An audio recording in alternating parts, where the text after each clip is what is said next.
What's going on, guys? Today we get to talk about quitting.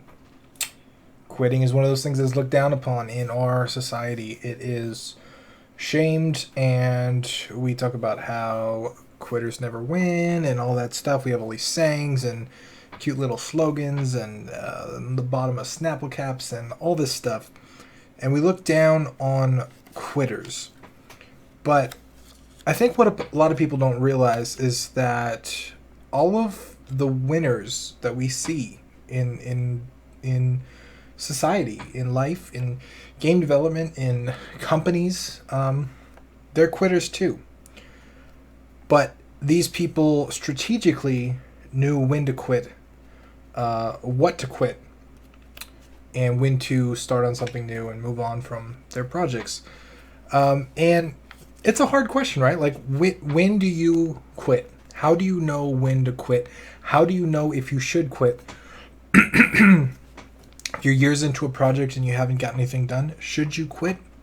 I mean, it's a really hard question to answer because there's so many like areas and shades of gray in between the black and white that it's insane. So I know in my life there was a specific project that I worked on. It was a company called Fit Pros, and I was the full stack head engineer. I was like the one-man startup team in a box. I built the whole thing. I coded the whole thing. I did the front-end design. I did the back-end programming. I did all of this stuff. And it was supposed to be a platform for personal trainers to get more clients. It was like a CRM with like a landing page and a lead generator and all this stuff. And I had a partner that was in the fitness industry, and his job was to land deals. And we landed deals with some of the biggest fitness people out there. We had a company called YogaFit, which was this huge yoga certification company. We had all these personal trainer certification companies. We had all kinds of people that we were talking to, and this thing was supposed to be the big thing. This thing was supposed to be our retirement. I was going to build it. He was going to sell it, and it was supposed to work. But the months went by, and nothing happened. We landed a few partnerships, but none of the partnerships paid money. They were partnerships to send users, and we had a lot of trouble monetizing the users, and we both dove into this thing like head first. He turned down a lot of very lucrative opportunities, multiple six-figure jobs to work on this thing with me, and I turned down plenty of opportunities that I was supposed to do. I put aside a lot of my hobbies. I moved into a smaller place so that I could sustain the time building this thing without making any money. And it got really bad. It got bad, and I got depressed because I wasn't making any money. I was losing a bunch of money. I was about to lose, like, my bills weren't getting paid, and it was getting to the point where everything was going to shut off. And I had to choose whether to continue on with this thing or to quit. And you hear all these success stories from these people about how shit gets bad and like crazy stuff happens, and it gets really bad, but you just got to continue going. And then they tell the story about how they continue going beyond their darkest hour, and then the thing just ballooned into a success, right? But what you don't hear is all of the people that failed at that point. And those are the vast, silent majority. All the people that didn't make it anywhere. They just dissolved. They quit, and you never heard about them because their company never went anywhere. And I came across, I think it was a blog post or something, that I read about when should you quit. And one of the things that it said to ask yourself that really helped me was, if you started again right now, would you build the same thing? And I realized, like, wow, that was kind of profound at that time, because what we had learned during the process of this whole thing is that personal trainers, yes, they want more clients, but they don't want to go into the thing and fill out a bunch of information, and we also learned a bunch of user experience stuff that like is super easy for me now, but I didn't know back then. We thought that more features were better, right? We kept adding features in this thing. We were sure the next feature was going to be the thing that made everybody use it. But we struggled to like even get people to upload profile pictures, like even get people to log in. And I realized that we had built the wrong thing. We had done it the wrong way. We started with the platform and then tried to find people to come on it, when we should have started with the people and figure out what they need and build something that helped them. And so the answer to that question for me was no, I would not build the same thing if I were to start again. And that was kind of the first inclination of the fact that, okay, I should quit this. But then I kept doing research because I didn't want to quit it, because I dumped probably 6-8 months into this thing. It was a huge project. I had so much invested. And my partner was so optimistic about this. He would always tell me, like, it's going to work, it's going to work, it's going to work. And I believed him for the longest time. And so, like, I was totally trusted him. And then I started reading about this thing called the sunk cost fallacy. And basically, it's the concept that the more effort you put into something, the more like emotional investment, the more financial investment, whatever it is, the more you put into something, the harder it is to quit. And that gets rid of your judgment, right? You can't make logical decisions at that point because you've invested so much. And the sunk cost fallacy is the same thing that happens to gamblers in Vegas, or, you know, on whatever, in wherever they're gambling. They lose a bunch of money. Their inclination is, I need more money to win my money back. And compulsive gamblers will lose a shit ton of money for this very reason, because they keep putting money in trying to regain what they lost. And a lot of us do this with our projects.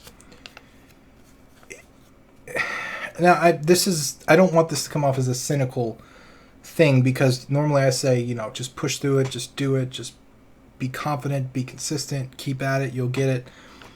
But I want to bring to light the fact that being consistent doesn't necessarily mean sticking to your old ways of thinking. It doesn't mean doing the same thing every day. It doesn't mean, like, just being blind to what's happening. And if you're building something that is beyond your scope, something that has ballooned out of control and you don't know what it is anymore, something, you know, that again, if you ask yourself that question, if you started again, would you build the same thing?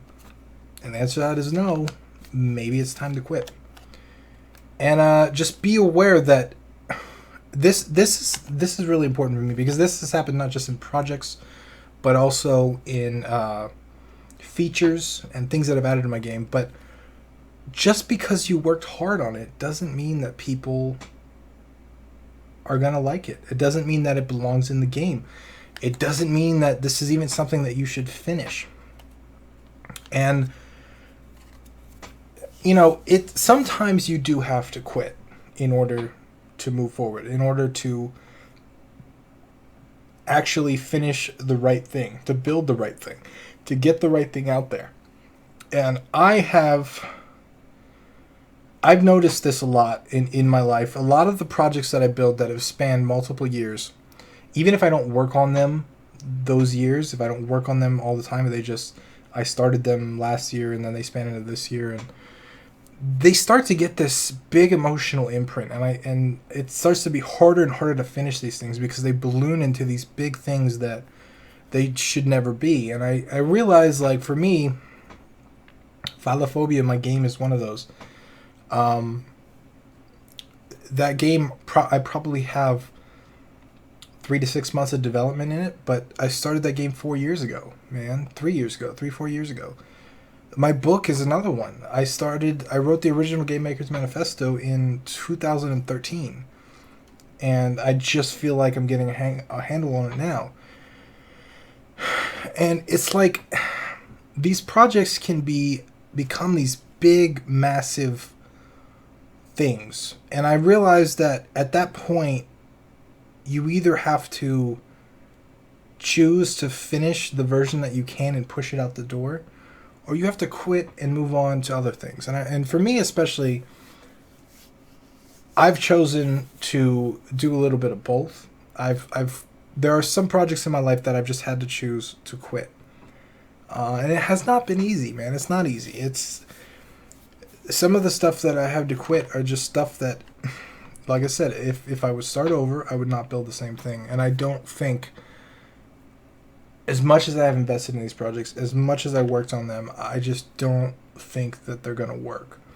And I would build something different in their place. So this is my message to you, to just kind of say, quitting is looked down upon. But the courage and the strength to quit when you need to strategically is very important. Because some people get lost in their 5-year, 10-year projects. Right? Some people get lost in those big things that should have taken them a month or 6 months, and they take them 10 years, and then they get so lost in this that they forget to ever finish a game. They forget to release a game. They forget to try a bunch of ideas. And I'm a victim of this. I am 100% a part of the sunk cost fallacy. I've dealt with that more times than I care to admit, in more ways than I care to admit, with software, with startups, with game development, with all kinds of stuff. And that's just what I wanted to share today, that sometimes it's okay to quit. And if you're working on that big, huge project and you never finished a game before, maybe start with a Pong clone. Maybe try something short and small. I'm not discouraging you to stop your projects. If you're making progress on your projects, great, go for it. If you really believe in it, go for it. But on the off chance that you're looking at it and you say, if you were to start over and you wouldn't build the same thing, and there are other projects that you want to take on, or there are other things that you want to do, or you think you can be more objective on something, there's nothing wrong with quitting. But you gotta know when to do it. Because just quitting for quitting's sake is not going to get you anywhere. It's just going to make you a quitter. But quitting strategically to work on the right thing, to finish the right thing, I think is one of the most important skills that you can learn. Because there's going to be a lot of stuff in your life that, for whatever reason, is not going to work out. For whatever reason, it doesn't go the way you want it to. And if you drag out on that stuff, if you focus on the stuff that's holding you back, you're not going to be able to take the opportunity to step forward. So that's my message for today. I hope you guys found it useful. If you did, please leave me a comment. Leave me your thoughts on this. Quitting is a touchy subject, especially for people as passionate as us game developers. So please leave me your opinions. I love when you guys do that. I'll read them all, respond to them all. But until tomorrow, once again, I'm Tim Ruswick. I'll see you guys then.